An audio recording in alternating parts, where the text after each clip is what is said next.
se pose souvent la question, non?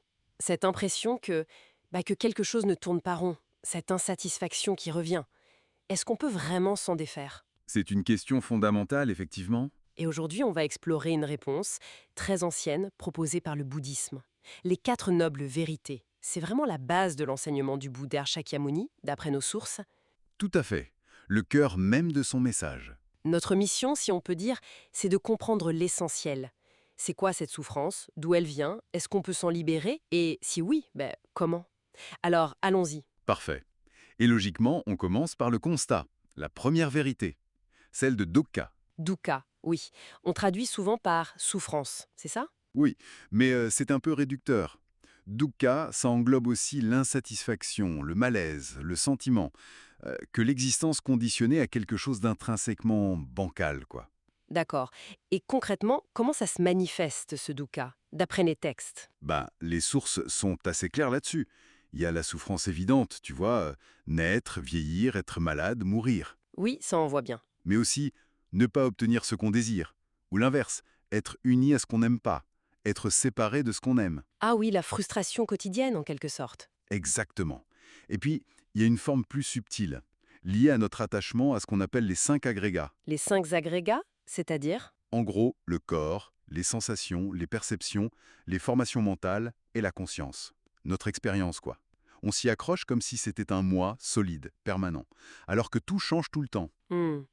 Et ça voudrait dire que même les moments heureux, ils contiennent du dukkha. C'est ça la nuance importante. Le Bouddha ne dit pas qu'il n'y a pas de bonheur, attention, mais il souligne que ce bonheur est impermanent. Ah, Donc chaque plaisir porte en lui le germe de sa faim, et donc potentiellement une forme de souffrance future, ne serait-ce que par la peur de le perdre. d'accord, je vois. Bon. Constat établi, l'insatisfaction, dukkha, est inhérente à notre condition. Mais alors, d'où ça vient? Ça nous amène à la deuxième vérité, j'imagine. Précisément, samudaya, l'origine de dukkha. Et quelle est cette origine? La cause racine identifiée, c'est tanha, une sorte de soif, un désir ardent, une avidité, insatiable. C'est cette force qui nous tire, qui nous pousse sans arrêt. Une soif. Mais soif de quoi exactement?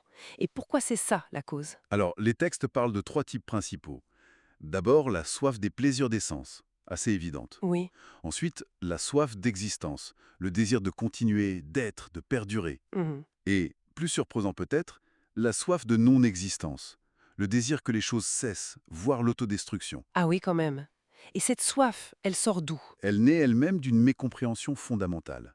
C'est avidya, l'ignorance. L'ignorance! L'ignorance de la vraie nature des choses, surtout de leur impermanence, et du fait qu'elles n'ont pas de soi indépendant, de substance propre et durable. C'est ce duo soif-ignorance alimenté par nos actions, le karma, qui nous maintient dans le samsara. Le cycle des renaissances, des existences conditionnées, d'accord. Donc problème, dukkha. Cause, tanaha et avidya. Est-ce qu'il y a une issue? Une porte de sortie? Oui. Et c'est ça la bonne nouvelle. C'est la troisième vérité.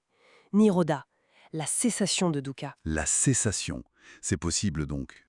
Et ça mène à quoi, ça? Ça mène à l'état de libération, hein, le nirvana, ou nibbana en pali. Le nirvana, on en entend beaucoup parler, mais c'est quoi au juste? Ce qui est fascinant, c'est que ce n'est pas le néant, pas un anéantissement, c'est plutôt l'extinction des feux qui nous consument. L'avidité, la haine, l'ignorance. Ah, d'accord. C'est décrit comme une paix suprême, une tranquillité inégalable, la fin du cycle, la libération des afflictions, un éveil complet. Ok. La fin de la souffrance est possible, c'est Nirodha, le nirvana. Mais alors, la question cruciale, comment on fait? Comment on y arrive? C'est la quatrième vérité, ça? Exactement. La quatrième, c'est Magga, le chemin, la voie qui mène à la cessation. Le remède, en quelque sorte. C'est ça, c'est le fameux noble sentier octuple, Ba Chandao, en vietnamien, souvent mentionné dans nos sources. Ce n'est pas juste une théorie, c'est une méthode pratique. Un sentier en 8 parties? Oui, 8 aspects interconnectés, à cultiver ensemble. On peut les lister rapidement. Oui, bonne idée. Bon, il y a la compréhension juste, voir les choses telles qu'elles sont, comprendre ses vérités. Puis, la pensée juste, cultiver des intentions saines, bienveillance, non-violence. D'accord. Ensuite, La parole juste, éviter le mensonge, les mots blessants, le blabla inutile, l'action juste, agir éthiquement, ne pas tuer, ne pas voler, etc. Logique. Les moyens d'existence justes, gagner sa vie honnêtement, sans nuire. L'effort juste, très important, prévenir le négatif en nous, cultiver le positif et le maintenir. Un travail constant, donc. Oui. Puis, l'attention, juste la fameuse mindfulness, être présent à ce qui est ici, maintenant, sans jugement. Et enfin, la concentration, juste développer un esprit stable, capable de se focaliser. C'est tout un programme, en fait. Un entraînement complet de l'esprit, de l'éthique, de la sagesse. Tout à fait. Et ces 4 nobles vérités, elles forment vraiment l'ossature, le squelette de tout l'enseignement initial, comme le rappellent bien nos sources. C'est une approche incroyablement structurée, presque médicale. Diagnostic, dukkha, cause, samudaya, pronostic de guérison, nirodha, et prescription, magga. Le cœur du bouddhisme face à la condition humaine. Exactement. Alors, concrètement, qu'est-ce qu'on peut en retirer, nous, aujourd'hui? Au-delà de la philosophie pure, les textes insistent sur le côté pratique, non? Oui, c'est crucial. Comprendre ces vérités et surtout essayer de mettre en pratique le sentier octuple, même modestement, c'est présenté comme une méthode pour réduire nos propres frustrations, notre propre agitation mentale au jour le jour, pour vivre de façon plus sereine, plus apaisée. Ça parle à beaucoup de monde, ça. Effectivement, et ça soulève une question, je trouve, assez intéressante, suggérée par cette idée d'universalité dans les sources. Laquelle?